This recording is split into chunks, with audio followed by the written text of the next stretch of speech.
Do you know what 1 week from tomorrow is?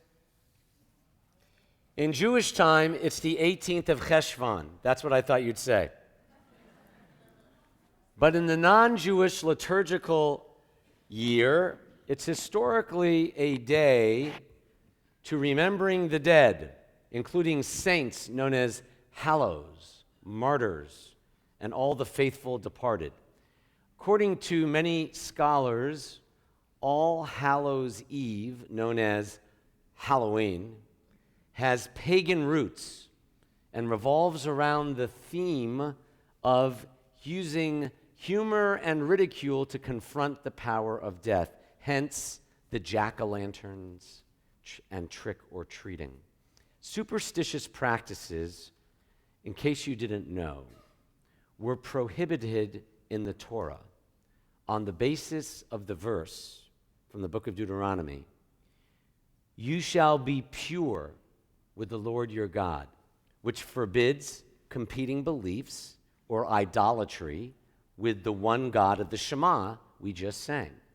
Yet despite that, a whole series of superstitious practices found their way into Judaism, like the tying of a string near a newborn's crib to ward off evil spirits. Or the Jewish equivalent of knock on wood is b'li ayin hara in Hebrew, or kenahura in Yiddish, or kenahura in Southern Yiddish,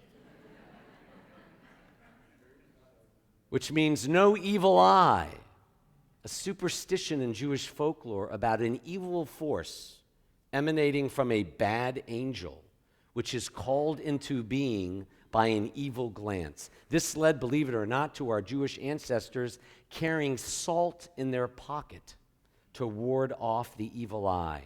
Putting the chamsa, I see some of the women and men wear that chamsa, that hand with an eye in the middle.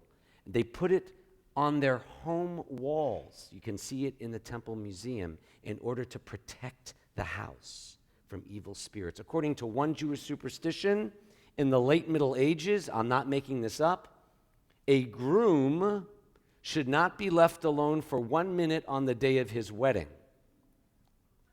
But if he walks backwards, he will be able to ward off the evil eye. A favorite way of removing the spell of the evil eye was to recite various formulas over the person affected and to spit 3 times. My dear friends, this is the week, as we now know in the Torah portion, when Abraham is called to go on a journey that was scary and uncertain, just as all of our lives can be at one point or another. But guess what God tells not only Abraham, but all the Jews after him in the Hebrew Bible? Nearly 90 times God says, Al tira, do not be afraid, even though there may be moments when you're scared.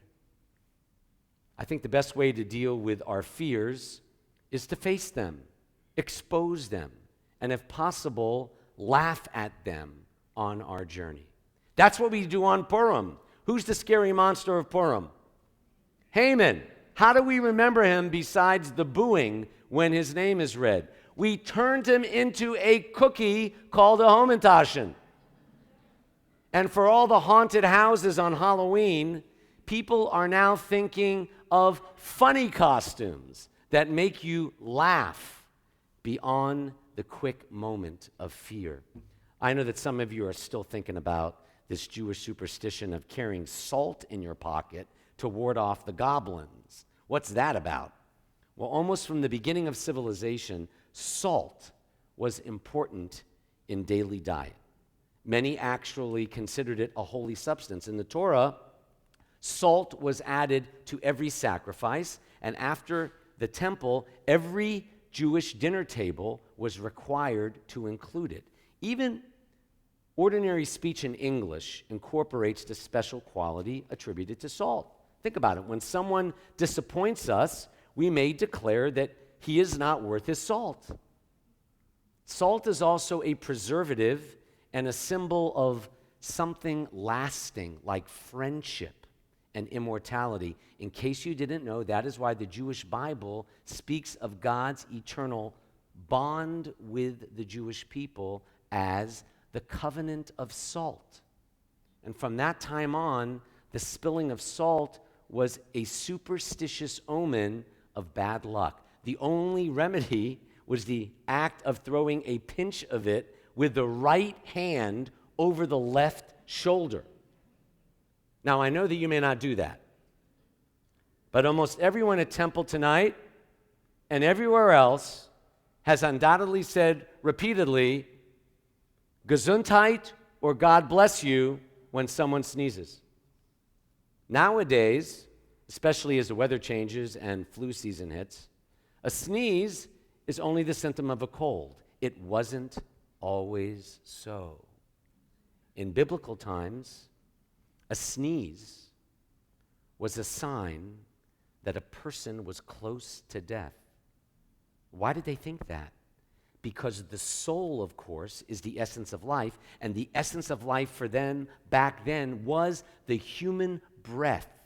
They derived that idea from the simple observation that dead people never breathed. Therefore, the difference between the living and the dead, or in other words, the soul, must be the breath. And the Torah backs it up, since, as we just read in Genesis in recent weeks, God created humanity out of the dust of the earth, and God made Adam a living soul by breathing into his nostrils the breath of life. An ancient Jewish midrash, which is a legend, taught that after creation, God decreed that every person should sneeze only once. And at that very instant, his soul would depart from his body. We're told, in fact, that Abraham's grandson in the Torah, Jacob, actually died as a result of his first sneeze. So if that's what they thought, it's not difficult to understand the apprehension associated with sneezing and the impulse to wish that God might help and bless the sneezer and save her life. I can give you countless examples of these superstitions, including covering the mouth when yawning to prevent the soul from escaping, since the mouth was the most obvious place for the soul to enter and leave. Why do I share this? As Abram begins the journey of the Jewish people, a journey we're still on 1 week before Halloween, and a few months before, people will blow horns and ring bells on New Year's Eve, which was originally meant to ward off evil spirits. Why do I share all this? Because filling our minds with knowledge can liberate us from superstitions that can frighten us, scare us, hold us back from becoming who we want to be on this journey, and even being where we wish to be. The journey of life and even death is not to be feared, ladies and gentlemen. Even if children were told you shouldn't ever attend a Yizkor service, or that pregnant women shouldn't enter a cemetery. We say, God bless you when people sneeze, not because we think they're going to die, but because we wish them health. Not because they need safety from demons, or because we believe it's their last breath. Just as kids and adults will dress up next weekend, not out of fear or religiosity, but hopefully out of fun. God says this week, Lech Lecha, go inside yourself, Abraham. Go to yourself. Go for yourself.